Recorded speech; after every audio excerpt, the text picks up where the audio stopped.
योगी जी के खिलाफ मुगल लड़े थे। योगी जी के ए भैया आप कौन थे? योगी जी कौन थे महाराज? उस संत है, साधु है। अच्छा, महाराज जो महाराणा प्रताप थे वो किससे लड़े थे? वीरता से लड़े थे, बोल तो दिए वीरता से लड़े थे। और वीरता उस समय कौन था? इन्होंने कहा योगी आदित्यनाथ थे। वो वीरता थे तो महाराज कैसे बन गए? अरे महाराज क्यों हिजुल फुजुल? बाबा योगी जी जो हैं, मैं उन पे कोई टिप्पणी तो नहीं करना चाहता हूँ, लेकिन आप लोगों ने मजबूर किया है तो बोलना पड़ेगा। अरे डरते नहीं हैं हम, गोरे अंग्रेजों से नहीं डरे तो काले अंग्रेजों से खाक नहीं डरने वाले। गौरी चला रहे थे, वो अंग्रेज तो, वो मुगल तो थे, मोहम्मद गौरी। मोहम्मद गौरी मुगल नहीं थे, कौन थे? अनुराग ओझा 13 तारीख को सनातनी आ रहे हैं हिंदू राष्ट्र की मांग करने जंतर मंतर पे। देखिए बना देंगे बाप बना देंगे। देखिए जिस देश को संविधान राष्ट्र बनना चाहिए उस देश को कुछ टटपुंजिया बाबा हिंदू राष्ट्र बनाने पे तुले हुए हैं। अरे ये बाबा आप बताइए, हिंदू राष्ट्र बन जाएगा तो आपका भाई, हाँ आपका भाई बीड़ी फूकना बंद कर देगा, इस बात की महाराज गारंटी ले लो। तो आजादी मिल जाएगी। आजादी? देश गुलाम है क्या? देश गुलाम है? फूकने की आजादी मिल जाएगी। फूकने की आजादी? अच्छा धीरेन्द्र, सुनिए धीरेन्द्र शास्त्री क्या कह रहा है कि हिंदू राष्ट्र बनाएंगे, आप मुझे खून दो मैं तुम्हें हिंदू राष्ट्र दूंगा। तो एक चीज बताइए, अगर हम अपना खून दे देंगे तो आप अपने भाई का बीड़ी पीना छुड़वा दो। अगर उन्होंने कहा तुम मुझे खून दो मैं तुम्हें हिंदू राष्ट्र, साथ दो। साथ कैसे देंगे भैया? साथ तो दिए हैं ना। लो जी हाथ लो, हाथ लो, हाथ लो, देखो ना हाथ में क्या है, हाथ देखना। मैं क्या कह रहा हूँ, इस देश में अगर संविधान में गजवा हिंद लिखा है तो बना दीजिए। अगर इस देश में दिक्कत क्यों है? दिक्कत क्या है? मुझे देखिए, सनातनी और सरकारी हिंदू में दोनों में फर्क है। सरकारी हिंदू जो होते हैं वो भारतीय जनता पार्टी के लिए मुंह से गोबर निकालने का काम करते हैं, और जो सनातनी हिंदू है, मैंने साधु संत को बोला आप सरकारी हिंदू तो नहीं हो। ए भैया इन्होंने साधु संतों का अपमान किया है, ऐसे पत्रकारों की 3 दवाई, जूता चप्पल और कुटाई। ये पत्रकार नहीं है, भारतीय जनता पार्टी के भेजे हुए एजेंट हैं। इन्होंने साधु संतों को बोल दिया कि वो गोबर है, फलाना है, धमकाना है। हमने किसी साधु संत और किसी का विरोध नहीं किया, हमने ये कहा सरकारी हिंदू हो, वो तो सनातनी हिंदू हैं। सनातनी हिंदू जो होगा वो राम को भी लेकर चलेगा, रहीम को भी लेकर चलेगा, अल्लाह को भी लेकर चलेगा, वाहेगुरु को भी लेकर चलेगा। लेकिन भारतीय जनता पार्टी यहाँ पे आई है जब से, तब से मुसलमानों को दबाने का काम। हिंदू राष्ट्र बनाओगे, संविधान के किस अनुच्छेद में लिखा है? अरे योगी आदित्यनाथ जी, मोदी जी, आप तो मोदी जी तो पढ़े लिखे ही नहीं है, वो क्या नाम है, अमित शाह जी, डिग्री है मोदी जी के पास, डिग्री है। मोदी जी कौन सी डिग्री? सबको साथ लेके चलने का हिंदुओं ने ठेका लिया है क्या? अच्छा एक चीज बताइए कि यहाँ पे 21 से ज्यादा मिसाइल जो अब्दुल कलाम जी यहाँ पे देके गए, मुसलमानों के लिए तो लेकर नहीं गए थे ना, हिंदुओं के लिए भी देकर गए। क्या इस देश के हिंदुओं का ये फर्ज नहीं बनता है कि मुसलमानों को साथ में लेके चलो? क्या इस देश के प्रधानमंत्री का फर्ज नहीं बनता है कि मुसलमानों को भी साथ में लेके चलो? क्या इस देश के गृह मंत्री का फर्ज नहीं बनता है कि जो भी मुसलमानों पर दंगा करता है, उनको मारने और काटने की बात करता है, उनको उल्टा लटका दिया जाए? क्या इस देश के रक्षा मंत्री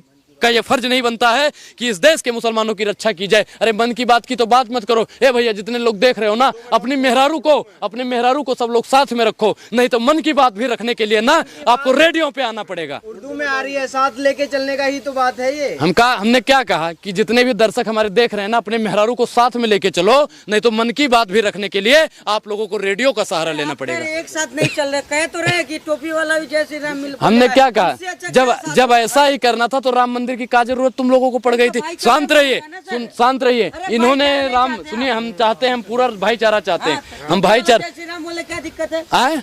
और भगवान अल्लाह अकबर बोल देता है तो आप लोगों के पेट में काहे दिक्कत हो जाती है? नहीं मरने लगते हैं भैया।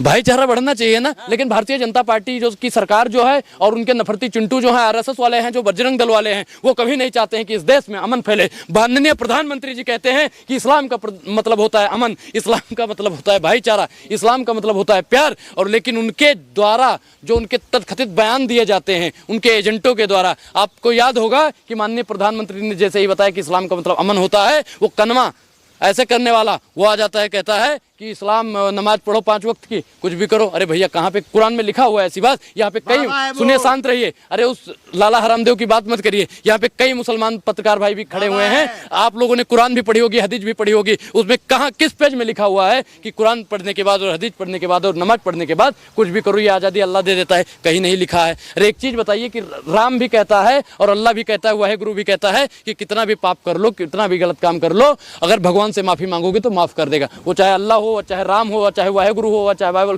कोई भी हो, अगर हम गलती के सुनिए, की बात क्यों होती है? हाँ? काफिरों के मारने की बात क्यों? काफिर को कौन मारने की बात करता है? काफिर को कौन मारने की बात करता है? मुसलमान क्या? अरे कोई मुसलमान, भैया मैं मुसलमानों के बीच में ज्यादा रहता हूँ, मुझे तो आज तक किसी मुसलमान ने बे कह के भी बात नहीं की, और आप लोग मारने और हाँ?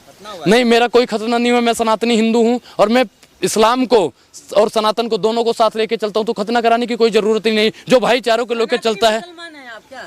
मैं सनातनी हिंदू हूँ। अगर आप सनातनी मुसलमान हैं तो आपका स्वागत है। हिंदू जाग उठा है। हिंदू सोया हुआ था, हिंदू जब सोया हुआ था तब भैया हिंदू सुरक्षित था, हिंदू जब से जाग गया तब से हिंदू खतरे में हो गया है। तो आपको जितने भी हिंदू भाई भी देख रहे होंगे, उनसे हम कहना चाहते हैं, इससे बढ़िया तो पूर्ववर्ती सरकार थी जिसमें भैया वो खतरे में थे। हम ऐसा नहीं कहना चाहते हैं, मुसलमान कोई कांग्रेस की भी सरकार में खतरे में नहीं था, लेकिन भारतीय जनता पार्टी की सरकार में, अगर भारतीय जनता पार्टी हिंदूवादी सरकार है और फिर भी हिंदू खतरे में है, तो एक मौलाना को प्रधानमंत्री बना देना चाहिए ताकि हर एक हिंदू सुरक्षित हो। कौन हो वैसी? मैं क्या कह रहा हूँ, एक मौलाना बनेगा, कोई भी बन सकता है। आप भी तो मौलाना साहब हो, पत्रकार महोदय, आप भी बन सकते हैं। मौलाना अनुराग हो जब बनेगा। देखिए कर्नाटक में मुसलमानों को दिया, इससे पहले नहीं मिलता था, और क्या चाहिए? देखिए, आरक्षण की आपने बात की, आरक्षण मिलना चाहिए। आरक्षण कितना सताया जाता है मुसलमानों को, वो किसी को नहीं दिखता है। आप जैसे पत्रकारों को सिर्फ और सिर्फ आरक्षण दिखता है। दलित भाइयों को कितना सताया जाता है, वो नहीं दिखता। आप जैसे पत्रकारों को उनका आरक्षण दिखता है। आप सताने का काम कौन करता है? भारतीय जनता पार्टी करती है। तथाकथित मुसलमान को सताने का काम कौन करता है? आरएसएस वाले और बजरंग दल वाले करते हैं।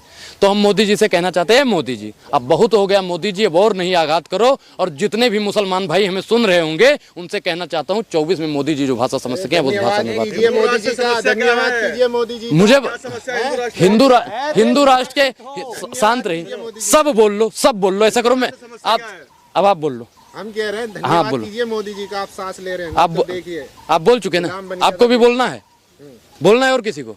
आप लोग यही करते हो। समस्या क्या है आपको ये नहीं, बताइए। मुझे हिंदुओं